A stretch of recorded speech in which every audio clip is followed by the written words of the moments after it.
Grayson was aggressively embezzling company funds and channeling them directly into this man's offshore company under the absolute guise of a high-yield international investment. Chloe and this older man were in on the con together from the very start. They specifically targeted Grayson to defraud him. I let out a dark, humorless laugh. So Grayson was completely tricked into believing he was the father of his mistress's child, all while being used as a gullible, arrogant pawn to funnel away millions of his company's money straight into her real boyfriend's pocket. A brilliant, terrifying connection of the dots. Vance sighed in deep admiration. Mr. Stanley actually applauded quietly in the quiet room. Magnificent. You truly are a genius, Madame Era. All right, Vance commanded, pressing a button on his desk console. Let's send this perfect, damning report to the audit department in the U.S. immediately. Execute the order. The interrogation and the revelation, meanwhile. Back in a bleak, windowless, heavily guarded conference room at the American Trading Corporation in Chicago, Grayson was surrounded by several aggressive, unsmiling corporate auditors. Sweat was violently beading on his forehead, soaking his collar. Give me a break. There is absolutely no way I would ever embezzle money. Grayson slammed his fist onto the table, desperately trying to talk his way out of the tightening noose. I am the rising star of this company. This is all a massive accounting mistake. I am an elite. I just got rid of that gloomy, depressing wife of mine and won a beautiful young woman. I am one of the chosen ones. This cannot be happening. It was my subordinate's mistake. I didn't know anything about the routing. As Grayson pathetically tried to shift the blame to his lower-level employees, the head of the audit department just stared at him with a cold, disgusted gaze. Just then, a sharp notification pinged on the head auditor's secure laptop. He opened the encrypted email. The look in his eyes changed instantly from suspicion to absolute, lethal certainty. Miller, the auditor said quietly. What is it? I told you I'm entirely innocent. Grayson pleaded, his voice cracking. We just received a priority file directly from our majority shareholder in London. It contains absolute, irrefutable, complete proof of your misconduct. What? The auditor slammed a thick, freshly printed stack of papers face down in front of Grayson. It was a perfectly illustrated, ruthlessly detailed diagram showing the exact, undeniable flow of funds to the shell companies and the cruel, humiliating truth that every single cent of it had ended up with Chloe's older patron. It seems you were completely, utterly duped by the young woman you were lavishing our company's money on, Miller, the auditor sneered, dripping with contempt. You embezzled millions of dollars from this corporation and handed it all directly to a professional con artist. There is absolutely no talking your way out of this now. No, that's impossible. Chloe loves me. That baby is mine. Grayson screamed, his eyes bloodshot, frantically flipping through the devastating report. Who the hell created this garbage report? The head auditor scoffed loudly. Garbage? This is a flawless, world-class forensic report prepared by a legendary top analyst employed directly by our majority shareholder. But I have to admit, even I was shocked by the analyst's name. The auditor leaned over and tapped a thick finger on the author's byline at the very bottom of the report. It's the exact same name as your ex-wife, Miller. Grayson's frantic eyes locked onto the black text. Lead forensic analyst, Era Vance. Era. Grayson whispered. The blood drained from his face. No, it can't be. A shock, as if he had been violently hit over the head with a sledgehammer, coursed through his entire nervous system. A desperate, animalistic moan escaped Grayson's lips. The quiet, submissive woman he had looked down on, trampled upon, and thrown away into the rain just hours ago was now the terrifying, omnipotent force holding the Reaper's scythe directly to his neck. Grayson's true, inescapable hell was just beginning. No, Era is a clumsy, useless housewife, a top analyst. It's impossible. She doesn't know anything about finance. Grayson's desperate, hysterical screams echoed through the sterile conference room. "The woman you arrogantly dismissed as having absolutely no skills," the head auditor said, his voice dropping to a terrifying whisper, "has been a top-tier, highly paid ghost analyst, secretly employed for the past 15 years by our majority shareholder, the London Investment Fund. And this entire catastrophic investigation into you was conducted under the direct, personal orders of the shareholder, by her." The auditor's cold words violently pierced Grayson's heart like daggers. "No, that can't be. She was just a housewife living off my money," Grayson babbled, staring blankly at the wall, his mind completely shattering. "And that just a housewife is now the single most critical asset to the billionaire who controls the fate of this entire corporation." The auditor shook his head in utter, profound disbelief at Grayson's stupidity. "Miller, you really stepped on a nuclear landmine, didn't you? We have all the evidence. We've already contacted federal authorities. The police are waiting in the lobby. There is no escape." "Wait, please. It's not my fault. I was tricked by that woman. By Chloe. I'm the real victim here." Grayson threw himself from his chair, groveling and collapsing to his knees on the cold, hard tile floor, weeping pathetic tears. But not a single auditor in the room showed him a microscopic shred of sympathy. "A victim," the auditor scoffed. "After embezzling $5 million from us to buy designer bags for a con artist? Save your pathetic excuses for the feds." The collapse of the Miller family at the exact same time, back in the upscale obstetrics clinic, another brutal version of hell was rapidly unfolding. "I'm telling you, you're mistaken. I am 3 months pregnant. 5 months is physically impossible." Chloe shrieked from the examination bed, her face ashen gray as she desperately tried to maintain her rapidly crumbling lie. "But the ultrasound measurements clearly show," the bewildered doctor began. But Eleanor was already trembling with explosive, blinding rage. "Chloe, what is going on here?"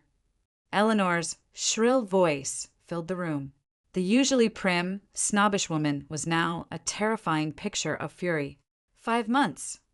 Does that mean you were heavily pregnant before you even started dating my son? And who the hell was that older man who came here with you 2 months ago? Eleanor, that's not true. Please believe me. This is Grayson's baby." Chloe cried, backing away on the bed. "Don't you dare lie to me. Doctors don't lie. You got knocked up by another man and tried to trick my son into paying for it, didn't you?" Eleanor lunged violently at Chloe, grabbing a fistful of her hair extensions. "Ow! Stop it! Let go of me, you crazy old hag. I'll tell Grayson. He loves me and this baby." "And where is your precious Grayson now?" Eleanor screamed. "He got called away by his company and isn't even answering his phone." Just then, the door to the examination room violently burst open. It was Grayson's sister, Belle, panting heavily for breath, her designer luggage forgotten. "Mom, it's terrible." "Belle, weren't you supposed to be on a flight to Hawaii? This is no time for a vacation." Eleanor snapped, still holding Chloe's hair. "Dad just called in a panic." Belle screamed, tears streaming down her face. "Grayson has been arrested by the police, handcuffed and dragged out of his building for embezzling company money." "Arrested?" Eleanor and Chloe's voices overlapped perfectly in absolute shock. "He apparently stole millions of dollars from his trading corporation and funneled it to some offshore shell company. And the money?" Eleanor asked, dropping Chloe's hair. Belle turned a venomous, lethal glare onto Chloe. "It all ended up in the bank account of your patron, Chloe." Eleanor stared blankly, utterly unable to process the horrific information. "It means this woman was a professional con artist from the very start. She was only after our company's money, and the baby in her stomach is probably that older patron's bastard child." At Belle's devastating words, the very last bit of color drained from Chloe's face. The plan had been so perfect. Grayson, with his incredibly fragile pride, his bottomless vanity, and his selfishness, had been the perfect, gullible mark. Get him to kick out his boring wife, marry the young mistress, and bleed his corporate accounts dry. How? How could they find out? Chloe stammered, her lips trembling violently. It was completely hidden.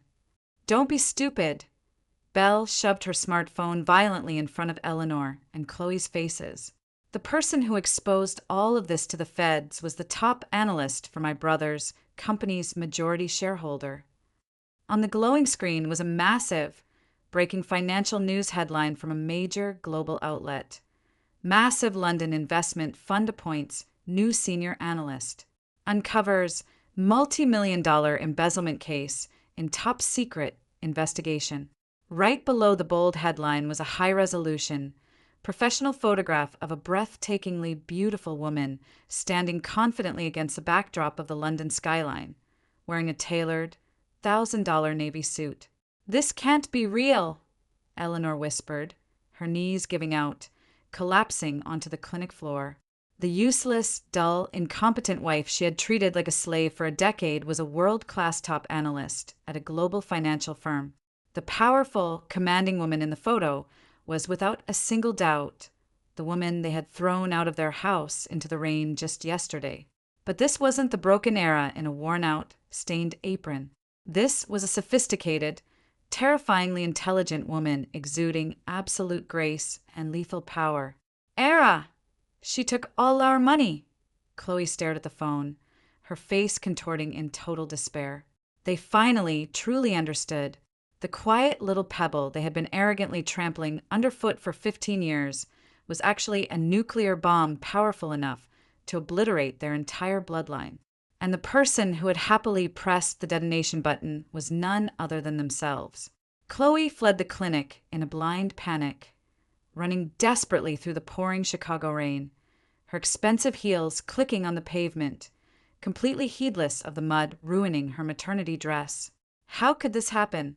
They weren't supposed to find out. She repeatedly, frantically tried calling her patron, Vincent Russo, but the calls went straight to a disconnected voicemail. Russo was a highly dangerous career con artist who operated multiple illegal shell companies. Chloe had approached Grayson under Russo's direct orders, faking the paternity of the pregnancy to execute their master plan to embezzle from the trading corporation. Once that gloomy wife was kicked to the curb, millions of dollars would be theirs to flee to the Caribbean with. Chloe finally reached Russo's luxury, high-rise apartment downtown. With a trembling hand, she jammed her emergency key into the lock and stumbled inside, only to find an unbelievable, chaotic scene. Damn it! Why? Why the hell are all my offshore accounts frozen? Papers, ledgers, and hard drives were strewn everywhere across the expensive rugs. Russo, a heavy-set, balding older man, was staring at his multiple computer monitors with bloodshot eyes, furiously pounding the keyboard as if trying to physically destroy it. "Vinny, help me. Grayson was arrested. They know everything." Chloe screamed, "Shut up, you stupid jinx." A powerful, vicious backhand slap from Russo sent Chloe flying backward, crashing onto the hardwood floor. Staring down at her, Russo's face was a horrifying mask of pure, murderous rage. "It's all your fault. Because you couldn't handle that arrogant, idiot Grayson Miller properly. My entire global operation is completely finished. Some top-tier analyst from a massive British fund hacked my network and exposed every last, miserable cent of my illegal transfers to the authorities. The feds and the IRS are already on their way up the elevator. All my assets are gone. My life is over." "No. Then what about me? What about our baby? It's your child." Chloe cried hysterically, trying to grab onto his pant leg. Russo violently kicked her away as if she were diseased filth. "My child? Don't make me laugh, you idiot. I had a vasectomy 10 years ago. You think you can pin some random bastard you conceived fooling around at a club on me?" Chloe felt as if she'd been struck by lightning. Her entire world stopped spinning. When you told me you were pregnant, I just saw it as the absolute perfect excuse to squeeze more money out of Grayson's pathetic vanity, Russo spat, throwing clothes into a duffel bag. You were nothing but a convenient collection machine. Now you're totally useless. Get the hell out of my apartment before I throw you off the balcony. Russo grabbed his duffel bag, stuffed it with whatever loose cash and untraceable jewelry was left, and fled out the service door, leaving a stunned, bleeding Chloe behind. All that remained was Chloe, completely alone, clutching her stomach on the cold, hardwood floor, trembling in a despair so profound she couldn't even make a sound as the distant wail of police sirens approached the building. At the same time, in a dim, freezing interrogation room at a downtown police precinct, Grayson sat in heavy steel handcuffs, staring blankly at the metal table. A veteran detective with graying hair sat across from him, flipping casually through a thick, devastating file provided by the London firm. Grayson Miller, the $5 million you embezzled were all perfectly, undeniably traced to the offshore accounts of a career con artist named Vincent Russo. The woman you were so deeply infatuated with, Chloe, was just his pathetic accomplice, acting strictly on his orders to drain you dry. The detective's cold, factual words stabbed violently at Grayson's heart. No, that's a lie. Chloe loves me. She's pregnant with my child. I have a son. Are you still spouting that delusional nonsense? The detective let out a heavy sigh of sheer exasperation and slapped a medical document onto the table. Chloe was actively involved with multiple men. We don't even need a court-ordered DNA test to know it's not your kid, Miller. You fell for a cheap woman's lies. You completely betrayed your corporation. You got swindled out of millions and you lost everything. You're nothing but a colossal, arrogant fool. Fat, pathetic, humiliating tears rolled down Grayson's cheeks, dripping onto his handcuffs. He had deeply believed he was an elite. He had aggressively looked down on a useless woman like Clara, completely convinced he deserved a younger, more beautiful, more vibrant partner. He thought he was one of the chosen ones of the universe. But the brutal truth was a harsh, agonizing slap in the face. He wasn't a master of the universe. He was just an easy, conceited, pathetic mark. Detective, what's going to happen to me? Grayson sobbed. Grand larceny, aggravated wire fraud, corporate embezzlement. The total damages are in the millions, Miller. You are absolutely not going to avoid federal prison time. And of course, you'll be fired for severe cause and face a massive, crushing civil lawsuit for damages from your company's new owners. Your life as a free man is over. Grayson covered his face with his cuffed hands and sobbed loudly, his wails echoing off the concrete walls. The woman he had thrown away into the rain like common trash was now a world-class, millionaire analyst enjoying a brilliant, limitless career in London. She was being so far above him in intellect and power that he couldn't even touch the hem of her coat. In stark contrast, he was a disgraced criminal, duped by a cheap con artist who had lost his family, his money, and his freedom, and was now sitting in a freezing cell. Ah! Grayson's scream of profound, agonizing regret echoed in the interrogation room. But the detective, far from showing a single ounce of sympathy, delivered another cold, hard fact. It's too early to be crying, Miller. You have a visitor, someone with the worst possible news to deliver the absolute final blow to you and your family. The heavy steel door creaked open. The moment Grayson saw the face of the person standing there, he fell out of his chair in pure, unadulterated terror. The man who appeared before Grayson was his own father, Arthur, but he looked absolutely nothing like the dignified, quiet patriarch he once was. His hair was a disheveled, greasy mess, and his face was ashen gray, as if he had aged 20 years overnight. Dad, you came. Help me. I was framed. That woman, Chloe, she set me up. Grayson scrambled up, his chains rattling, trying to clutch at his father's coat. Arthur violently swatted his son's hands away and slammed a thick, brown legal envelope onto the metal table with all his remaining might. The sharp crack echoed like a gunshot through the room. Framed. Do you have absolutely any idea what you've done to us? Arthur's voice was a low, terrifying growl that seemed to come from the very depths of hell. Grayson flinched, shrinking back. The company is successfully suing you for $5 million in restitution, plus punitive damages, and because you completely manipulated me into legally co-signing those massive financial bonds for your investments last year. My retirement savings, the house, the land, absolutely everything is being seized by the federal government. No, that can't be. Grayson wept. You betrayed your company. You betrayed your family. And to top it all off, you willingly handed our entire generational fortune to some con artist's pregnant mistress, all while aggressively throwing away a real, brilliant treasure like Clara. Arthur's voice cracked, sounding like he was literally coughing up blood. The news that the wife Grayson had dismissed as useless was actually a world-class, millionaire analyst who had exposed them had already reached Arthur's ears through the lawyers. Dad, I'm so sorry. I was a fool.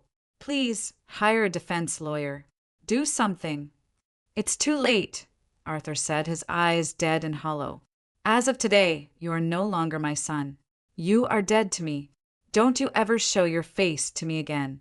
You can spend the rest of your miserable life in federal prison, cursing your own arrogance and stupidity.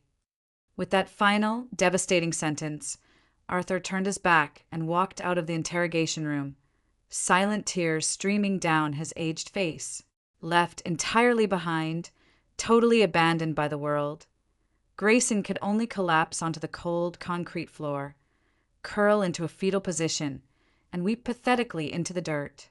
The seizure and the ultimate CEO at the same time, an even deeper, more chaotic hell was unfolding at the Miller family's stately suburban home.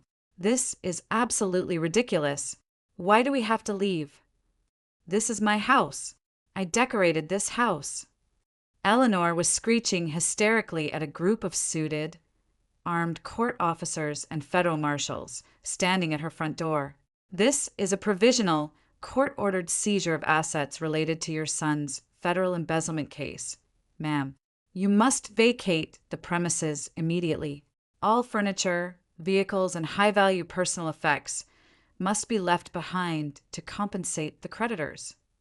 At the officer's cold, bureaucratic tone, Grayson's sister, Belle, burst into noisy, ugly tears, stomping her feet on the driveway. Mom, what are we going to do? My premium credit cards for the Hawaii trip were all declined at the airport. They're going to take my designer bags and my diamond jewelry. Be quiet, Belle.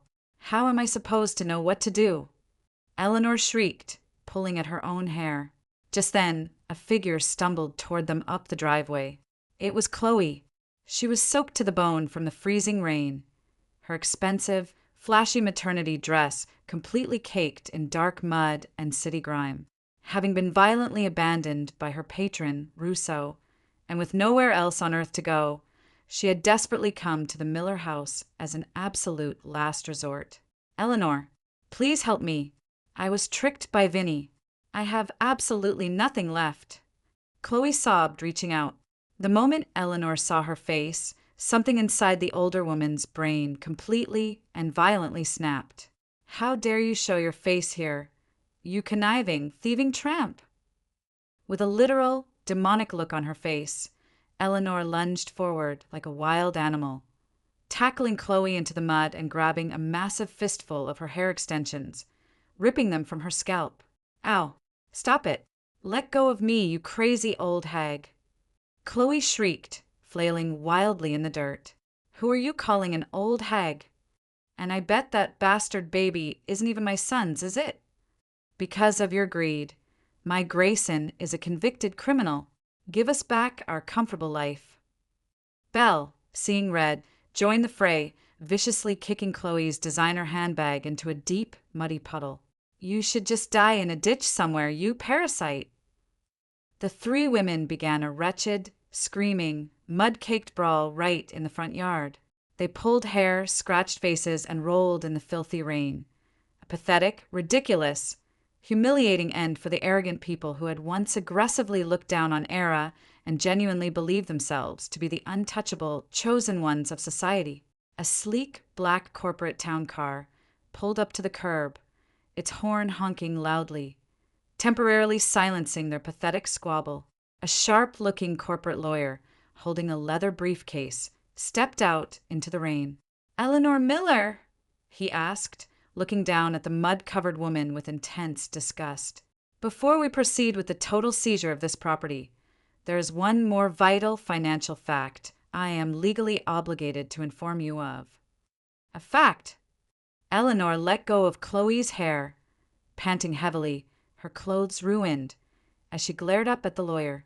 "The massive mortgage on this house spells frequent, luxurious overseas trips and your family's astronomical monthly credit card bills.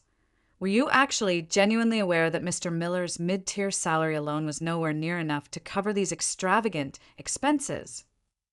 "What?" Eleanor spat. "But the bills were always paid. Grayson has a high salary. He's a rising corporate star." Eleanor's muddy face turned pale. "Mr. Miller's salary is strictly average for his position," the lawyer corrected coldly. "It could not possibly support your lavish, delusional lifestyle. Every single month for the last 10 years, massive sums of money were transferred directly from a private, offshore account to cover your family's enormous financial deficit." "An offshore account?" Belle gasped from the mud. "Yes. That specific, generous transfer was completely cut off by the account holder this month, which is exactly why your family's entire financial foundation collapsed overnight." Eleanor and Belle stared at each other in absolute, horrifying realization. Who on earth would transfer that much money for us?" Eleanor whispered. The lawyer closed his leather file and looked down at them with a gaze as cold as glacial ice. "Do you still not understand? It was the person you maliciously dismissed as a useless, incompetent, unskilled housewife. Your daughter-in-law, Era." The moment they heard the brutal, undeniable fact the lawyer stated, Eleanor's eyes literally rolled back in her head, and she fainted dead away, collapsing face first into the mud. Belle dropped to her knees, weeping hysterically into the puddle, her legs completely giving out from under her. The person who had secretly, financially supported their lavish, arrogant lifestyle for a decade was the very woman they had maliciously thrown away like trash. And at that exact moment, thousands of miles away in London, I had just uncovered the biggest, most satisfying secret of all. I sat in front of my multi-monitor setup, a quiet, predatory smile playing on my lips. From the top floor of the high-end London office building, with the beautiful, historic cityscape stretching out behind me, I quietly gazed at my screens. A highly complex graph showing countless offshore routing numbers and intricate transaction routes blinked steadily. "Madam Era, found something interesting?" Mr. Stanley asked respectfully from behind me, having just brought me a fresh cup of fragrant Earl Grey tea.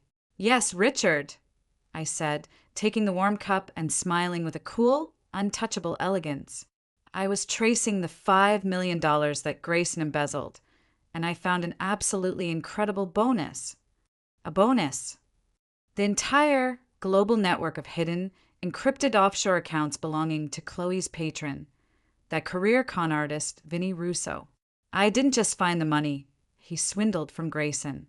I found tens of millions of dollars he's actively defrauded from various other corporations over the last decade, all consolidated in a heavily fortified Cayman account." Mr. Stanley's eyes widened in profound shock. "Tens of millions? You don't mean you actually managed to break through the encryption security of that dark web account?" "Yes. I just successfully completed the hacking and initiated the international legal seizure procedures simultaneously. All of Russo's illicit funds have been permanently frozen by Interpol and will be returned to the victimized companies. And of course, the $5 million stolen from Grayson's company has also been returned in full." "My God!" Mr. Stanley laughed in sheer, unadulterated disbelief, giving me a round of heartfelt applause. You are truly a formidable, terrifying woman, Madame Era. At the exact same time, at a small, private, dusty airfield in a rural part of the U.S., a man was being violently cast into the depths of despair. No way. Why? Why the hell is the balance zero? Vincent Russo, who had been attempting to board a private charter plane to flee the country, stared at his smartphone screen with bloodshot eyes, screaming like a madman on the tarmac. His Swiss bank accounts, his Cayman Islands accounts, even his untraceable cryptocurrency holdings, the tens of millions in black money he had spent a miserable lifetime accumulating, had completely vanished into thin air in an instant. The screen simply displayed a cold, unforgiving message. Assets frozen by Vance Investment Fund in accordance with international financial law. All because of that incompetent, arrogant corporate drone, Grayson Miller. Russo shrieked to the heavens. His ex-wife stole absolutely everything from me. You've got to be kidding me. Just as Russo screamed at the sky, his location was violently swarmed by a massive fleet of flashing police cruisers and black FBI SUVs. The master con artist was unceremoniously tackled and pinned to the hard concrete, completely broke, as sirens wailed deafeningly around him. Back at the police station, the veteran detective once again appeared before Grayson, who was slumped dejectedly in a cold metal chair. Miller, that $5 million you embezzled? We just got word from the majority shareholders, fund in London. It's been returned in full by their top analyst. Really? Is that true? Grayson looked up, a massive, pathetic glimmer of hope sparking in his tear-filled eyes. So I'm saved, right? There were no actual, permanent damages to the company, so they'll drop the lawsuit, won't they? I can go home. Are you a complete idiot? The detective sneered, looking at Grayson as if he were a disgusting insect on the bottom of his shoe. Just because the money was forcibly retrieved by your ex-wife doesn't erase the federal crime of corporate embezzlement. You're still going to federal prison for years, buddy. Furthermore, the company is aggressively moving forward with a civil lawsuit for $10 million in punitive damages for severely, irreparably damaging the company's global reputation. $10 million. The blood rapidly drained from Grayson's face again. I can't pay that. It's mathematically impossible. I'll just file for bankruptcy. I'll get the debt legally discharged. The detective sighed with a heavy hint of pity for the hysterical, clueless man. You really don't understand your situation, do you, Miller? You should really learn a little bit about the law before you commit fraud. He tapped his metal pen aggressively on the file. In the United States, debts incurred through malicious, intentional, and illegal acts, such as fraud or embezzlement, are strictly non-dischargeable in bankruptcy court. What? Grayson whispered. In other words, the detective leaned in close, whether you file for bankruptcy or not, that $10 million debt will never, ever disappear. For the absolute rest of your life, even after you get out of prison, your wages will be aggressively garnished. You will be working like a dog to pay it back until the day you die. Grayson's mouth opened and closed, but no sound came out. His absolute last escape route had been completely, permanently sealed off with brick and mortar. And what's more, the detective added lethally, your parents, Arthur and Eleanor, foolishly co-signed those fraudulent investment loans for you. They are also jointly, legally liable for the total payment. Your family, solely because of your arrogance, has literally fallen into an eternal financial hell. Grayson's eyes rolled back, and he collapsed onto the interrogation room floor. He had thrown away the brilliant wife he deemed useless, and his vile greed for money and a pregnant mistress had led directly to this. An inescapable $10 million chain around his neck, and the complete, irreversible ruin of his entire bloodline. Ah! Grayson's death-rattle-like scream echoed through the halls of the precinct. And in London, I looked up from my glowing computer monitors and smiled calmly at Mr. Stanley. Mr. Stanley, I said softly, sipping my tea. Now for the absolute biggest discovery I made today. The biggest. Yes, I just received a direct, encrypted communication from Mr. Vance. My eyes were no longer those of the unconfident, submissive housewife of the past. They shone with the sharp, lethal, brilliant light of a top-tier analyst who moved world markets with a keystroke. Grayson's former company, due to its repeated embarrassing scandals and plummeting stock performance over the last 48 hours, was the highly vulnerable subject of a hostile corporate takeover. As of an hour ago, our fund has successfully acquired a massive majority of its voting shares, which means Mr. Stanley held his breath, his eyes widening.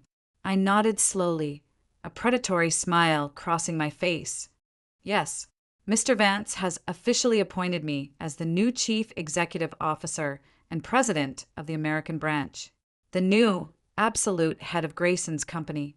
After a long moment of stunned silence, as the sheer, terrifying weight of my words sank in, a chill ran rapidly down Mr. Stanley's spine. So, as of this exact moment, Mr. Stanley whispered, the sole creditor for the $10 million punitive debt that Grayson must spend the rest of his miserable life repaying is you. I calmly swiped the screen of my tablet. A formal, legal notice for an emergency creditors meeting, summoning Grayson, Eleanor, Arthur, and Belle to the Chicago corporate office, was displayed on the screen. Now, I said, my voice dripping with icy anticipation, let's send them their formal invitations. An invitation to the endless, agonizing hell party that I will be personally hosting. The smile that played on my lips was cold, beautiful, and absolutely terrifying.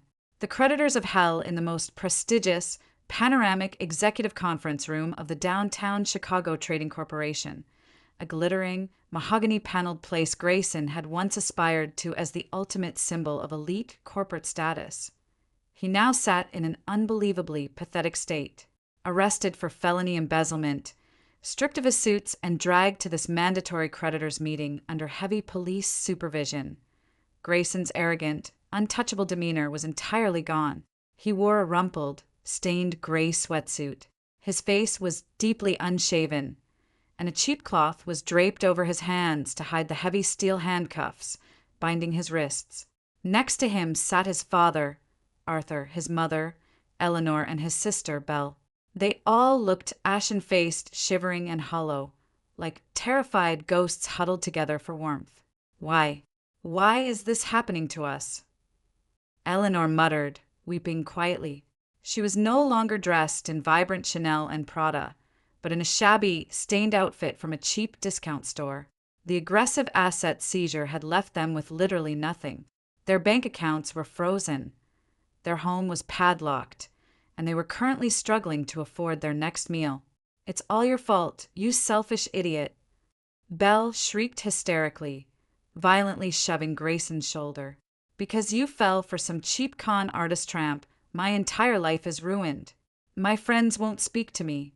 I can't even afford dinner tonight, let alone a trip to Hawaii. You destroyed us. Grayson just stared blankly at the polished floor, entirely unresponsive. All of you, stop it.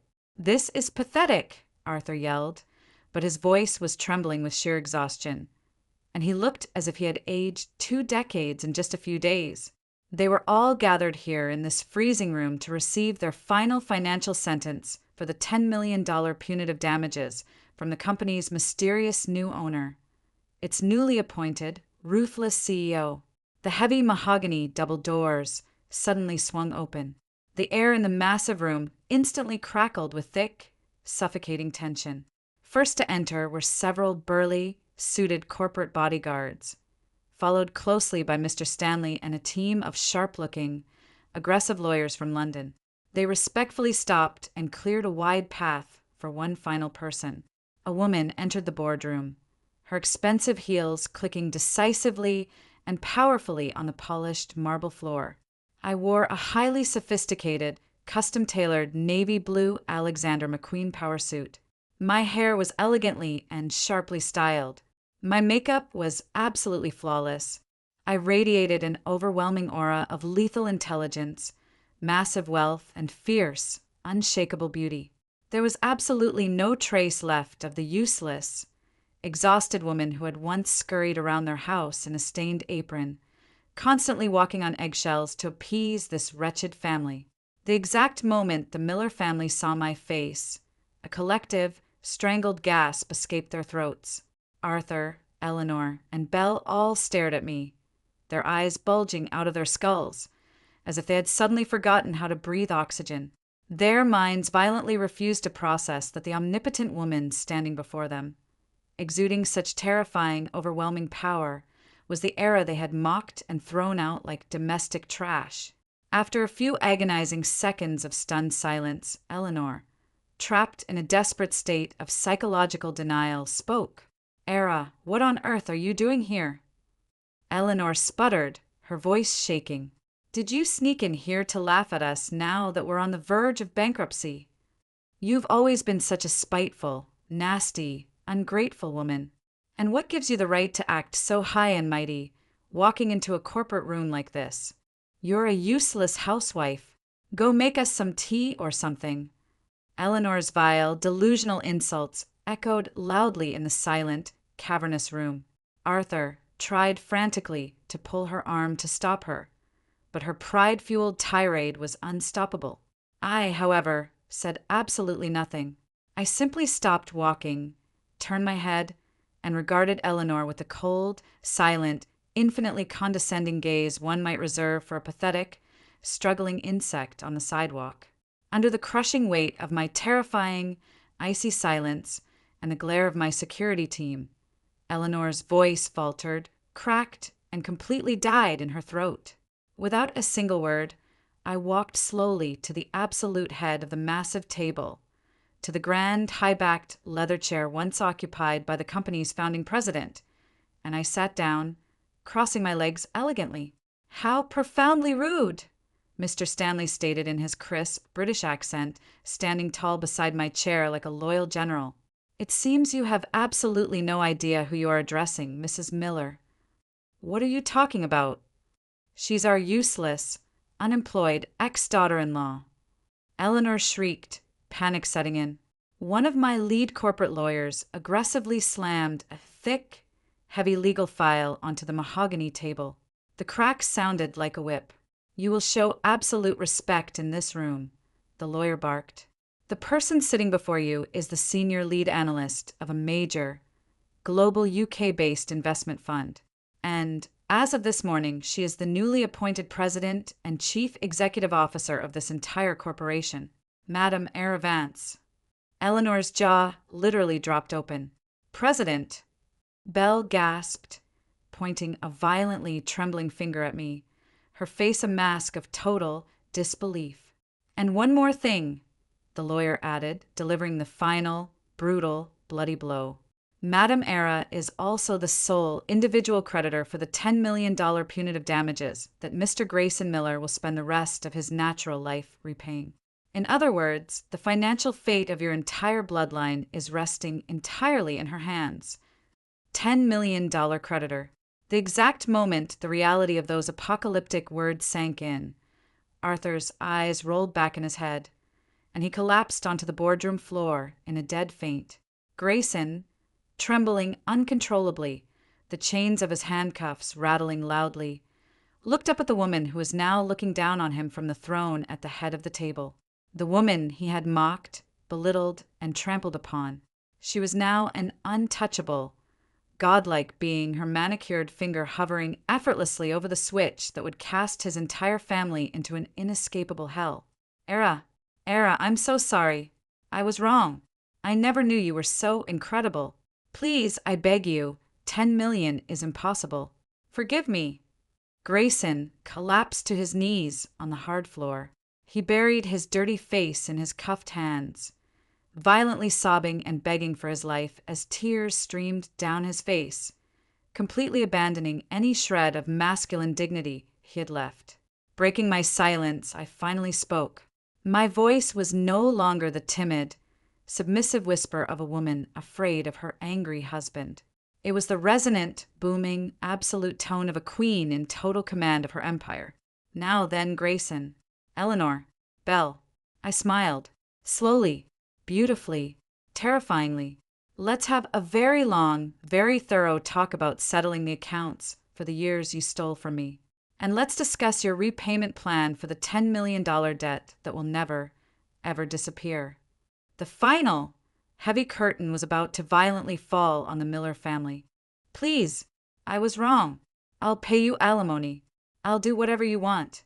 I'll be your servant. Just make this $10 million debt go away. We were married once, for God's sake, Era. Grayson wailed, his face a disgusting mess of tears and snot as he pathetically clung to the edge of the magnificent mahogany table. The arrogant, handsome man who had once dismissed me as useless and happily shoved divorce papers in my face was entirely gone. In his place was a broken, sniveling worm. Next to him, by the fainted Arthur, Eleanor suddenly, desperately adopted a sickeningly sweet maternal tone. That's right, Era dear. I always thought of you as my very own daughter. I was just led astray by that awful, manipulative woman, Chloe. Please, forgive your mother. We can be a family again. I'm sorry too, Era. You were always the best sister-in-law. Belle chimed in, forcing a pathetic, fawning smile through her tears. So please don't garnish my wages. Don't take my designer bags and my trips. I'll be good to you. To save their own skin, they would cast aside all pride and grovel in the dirt. This was the true, pathetic nature of the people who had once considered themselves the chosen elites of society. I met their pathetic, weeping display with a calm, unblinking, reptilian silence. Under my icy, unyielding gaze, their pleading voices gradually faltered, faded, and died into whimpers. In the quiet room, I gave a slight, dismissive nod to the lawyer standing beside me. Counselor, please explain the brutal reality of their situation to them. Of course, Madam CEO. The lawyer opened his thick file and began to read their sentence in a highly businesslike, yet absolutely merciless tone. First, Grayson Miller, your massive corporate embezzlement has already been formally indicted as a federal criminal offense. After you leave this room, you will be immediately transferred back into police custody. You will undoubtedly receive a maximum federal prison sentence and will be incarcerated in a maximum security facility for several years. Prison? Grayson choked, a strangled, animalistic gasp escaping his throat. And upon your eventual release, the lawyer continued coldly, since these punitive damages are legally non-dischargeable in bankruptcy, the $10 million debt will continue to accrue heavy compound interest for the absolute rest of your natural life. All of your future income, minus a legally mandated microscopic minimum for basic food and shelter, will be aggressively garnished and paid directly to this company. You will, of course, be under our constant, unyielding financial surveillance to prevent any attempt to flee the country. My whole life, I'll be a slave for the rest of my life.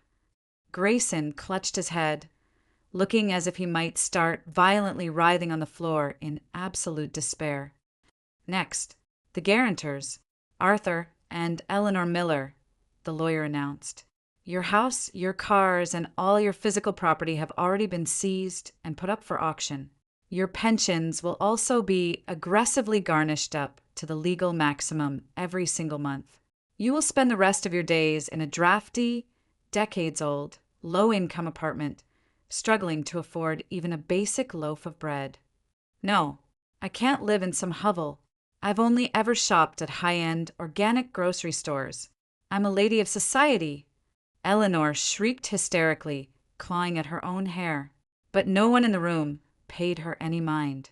Belle Miller, as a dependent member of the household, you also have a legal duty to contribute to the family survival, the lawyer said, looking at her with disdain. You have massive outstanding credit card debt from your lavish lifestyle, so you will be working day and night, likely multiple minimum wage jobs, just to pay it off and keep your parents from starving. As the lawyer finished reading the documents, they finally, truly understood. They were completely finished. There was absolutely no escape. A hellish, unending life of slaving away in poverty, drinking mud, and paying me back for the rest of their lives was now a mathematical certainty. You're a monster. A demon. Are you satisfied now that you've ruined our lives? Belle screamed, suddenly lunging across the table at me with her nails bared. But she was effortlessly, violently pinned to the floor, like a piece of trash, by my massive bodyguards before she even got close. I slowly stood up from the CEO's chair. I walked around the table and stood over them, looking down with a gaze even colder and infinitely more condescending than any they had ever given me in my kitchen. Ruined your lives. My quiet, incredibly authoritative voice filled the boardroom. Don't be mistaken, Belle. I am not the one who ruined your lives. It was your own profound, arrogant foolishness. You drowned in vanity and pride. You were easily duped by lies. You stole from your company, and you violently betrayed your family. Grayson flinched, curling into a ball on the floor. I am simply settling the final bill for the sins you committed on that cold, rainy day in London when you threw me and my daughter away like garbage to freeze, I whispered, my voice dripping with venom. Do you have absolutely any idea how much despair I felt that night? Compared to that, the hell that awaits you now is still far too lenient. Grayson could say nothing in response. He only continued to weep his pathetic, humiliating tears into the carpet. By the way, I asked casually, adjusting my cuffs, would you like to know what happened to your precious Chloe? Grayson looked up with red, vacant, swollen eyes. She was violently abandoned by her patron. Her fake pregnancy was exposed to the world, and her own family disowned her. She is now saddled with her patron's massive criminal debts, living on the fringes of society, constantly on the run from violent loan sharks.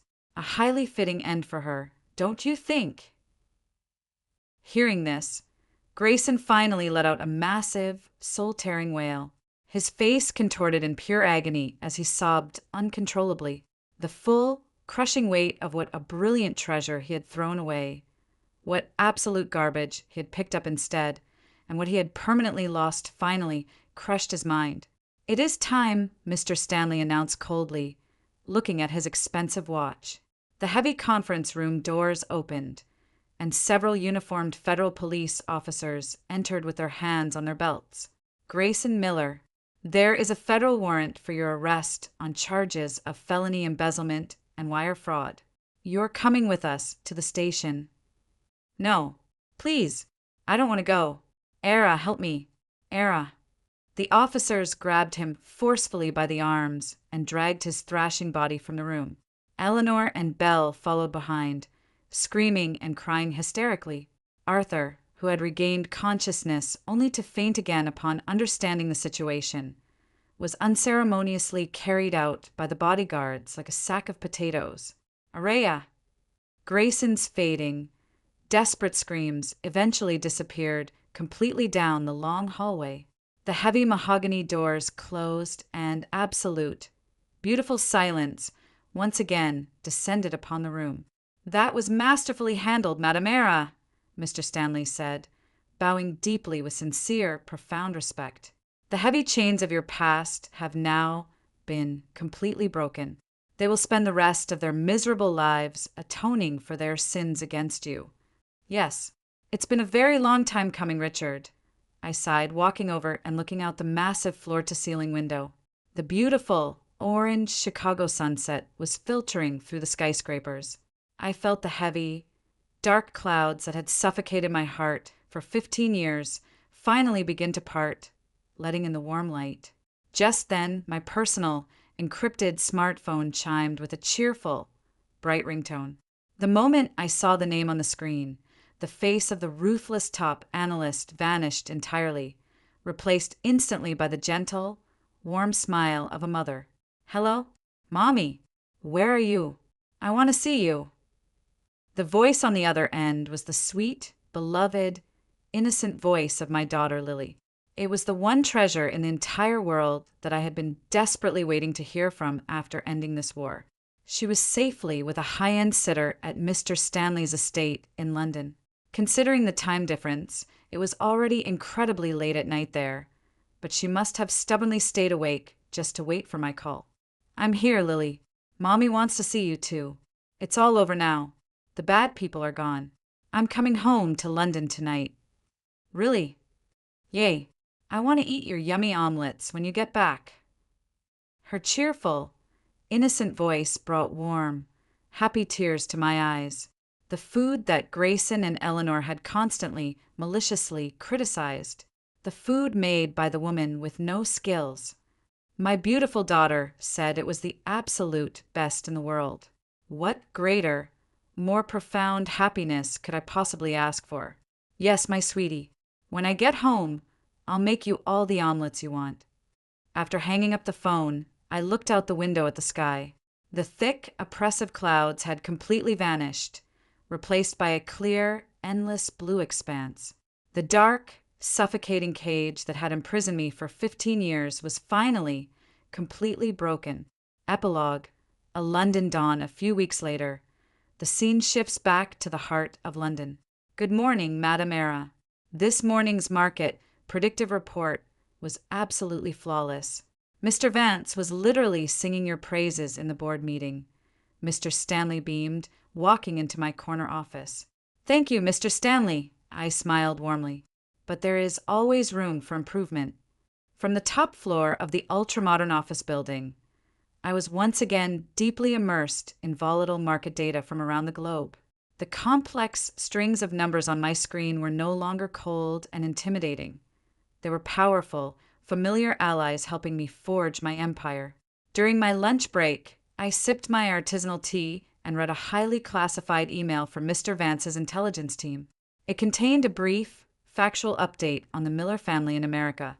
Grayson, swiftly convicted of federal embezzlement and accessory to wire fraud, was currently serving his lengthy sentence in a maximum security prison, subjected to hard labor. He reportedly spent his miserable days weeping in his cell and muttering, "I'm an elite. This wasn't supposed to happen to me," to the violent annoyance of the inmates around him. Even after his eventual release in a few years, the $10 million debt would be waiting for him like a grim reaper. Freedom, wealth, and luxury would never be a part of his life again. Arthur and Eleanor, along with Belle, had been forcibly evicted and were now living in a tiny, dilapidated, roach-infested apartment building over 50 years old. Eleanor, who had once been draped in luxury brands and treated me like a peasant servant, was now working the night shift as a janitor, cleaning public toilets at a discount supermarket just to afford rent. The arrogant woman, who had proudly declared herself one of society's chosen ones, now spent her days tearfully scrubbing strangers' filth off the floor. Belle was working multiple, exhausting minimum-wage part-time jobs around the clock, her hair graying, looking 10 years older than her actual age. And Chloe, the vicious catalyst for my liberation, had been entirely abandoned by her patron. After a brief, miserable stint working in the city's dangerous underbelly, she had completely vanished, crushed by insurmountable debt and hounded by violent loan sharks. Her current whereabouts were entirely unknown. Every single one of them was now violently reaping exactly what they had sown. Without a shred of emotion, without a flicker of pity, I dragged the email file to the digital trash icon and emptied it. All my hatred and anger toward them was completely gone. They had simply ceased to exist for me, becoming nothing more than pathetic, fading ghosts of the past. "Mommy."